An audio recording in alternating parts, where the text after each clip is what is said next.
In the run-up to the September crash of 2008, Yeah. I guess you weren't occupied with finance. That whole summer, how long had you been in jail? Went to jail June 30th. So the entire summer. Yes. Before you went into jail, you were still very active in the financial markets. Yes. When I say active, you trade currencies every day, you trade stocks every day. When people, I don't do any. someone like you, or you give advice to people to trade stocks or trade currencies. I don't trade every day. I think that's like Woody Allen said. It's you can't beat the bank. So I try to pick my spots. George Soros picked his spot when the pound collapsed. This would have been a great money-making opportunity that passed me by when I was in jail, but that's not how I think. In the run-up to that, in the spring of 2008, that's when Bear Stearns got in problems, I think, in the spring of 2008, and they decided to bail it out. Did the Bear Stearns guys talk to you for advice at that time, in the big crisis in Bear Stearns? No, but see, again, unbeknownst to most people, and it's easy to blame people for the financial crisis, like you'd blame someone for giving your father the drink before he had his heart attack. But what really happened, the real enemy of the finance system was Bill Clinton. Dang, he threw him under the bus, huh? I heard about that. I heard he had a picture of this guy or a portrait of him in a dress. I'm like, is that true? If so, repent. And if you ask me what and who caused the financial crisis, I would tell you it was Bill Clinton. Dang. Because of what Bob Rubin Too much cocaine and hookers, huh? I mean, allegedly. and he did to deregulate the financial system? No.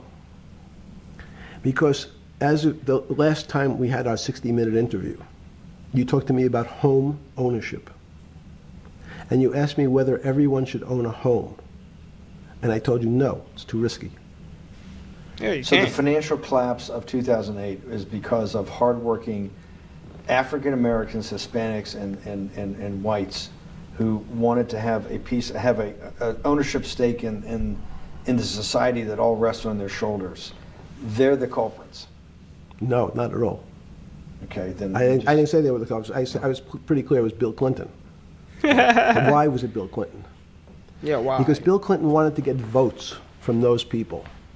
And he sold them the idea that instead of renting in a house, and historically the values of houses have gone up, and he said, you guys in these local communities who haven't been able to afford a house before, I'm going to show you a way. I'm going to give you a way because I'm sure I'll get your vote that you can own a house because I want your vote.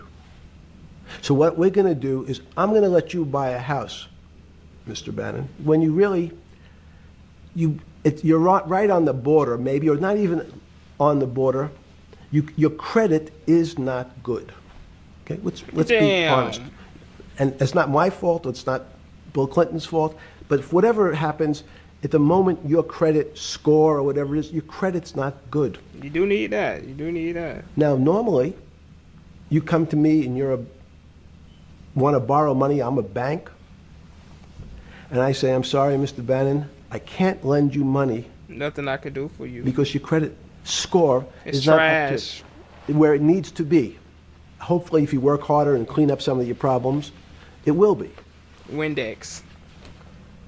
But no, what I say to you is, I'm going to figure out a way to lend you, not give you. I'm going to lend you money anyway, though you don't have a good credit score. Hold that. And don't worry, I'm going to get rid of the term that you don't have bad credit. Bad credit sounds pejorative. You don't want to be a person. Sounds judgmental. Yes, sounds judgmental. Yeah.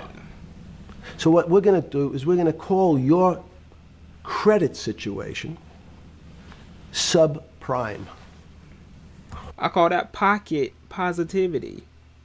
You know, like body positivity? Oh, nobody knows what that means. Subprime. That means prime is good credit. Sub Subprime is beneath that. is not good credit, less than good credit. So we'll call it something that people really won't follow, and we'll tell you what. We're going to have people lend you money, though you are a subprime, borrower, and I will figure out some government agencies to guarantee your loan, though I don't think you're a good risk.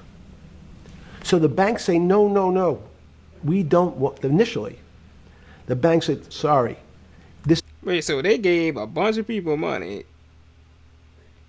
Wait, let me continue listening, cause I'm sure he don't mean it's a grant, right? And that it's a loan.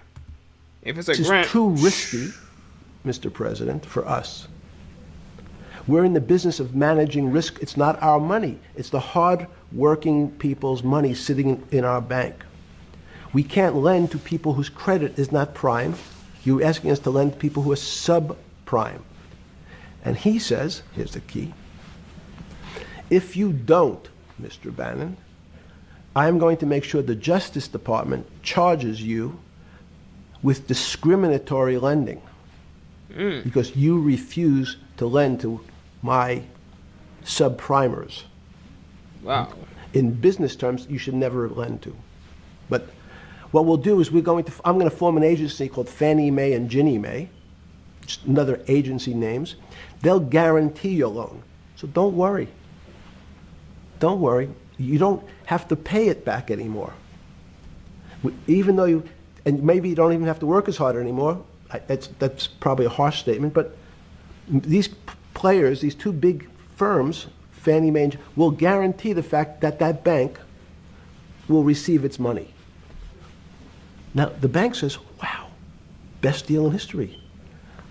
I refused to lend to Mr. Bannon, but now he has the big brother, his Uncle Sam. He went to his Uncle Sam, and Uncle Sam says, I'm guaranteeing it. The bank says, I want everybody. Give me as many people as you can give me, because Uncle Sam is the best credit in the world. Not only it's the United States government. We'll take it all. We'll take as much subprime as we can handle. It's like he said earlier on in the video. What makes the banks money? Debt. Because it's the best investment for the moment. It's a strange investment because it has politics that has inserted its way into It's freaking genius, but evil genius. the numbers. Politics doesn't belong in the markets, but now we're going to have, I want the votes, we'll make guarantees that you who can't get a house normally will be able to get a house from the bank. The bank says, this is the best deal in history. We will package 100, 300, 1,000 of you subprimers, and we'll sell it off to somebody else. And the whole system becomes mired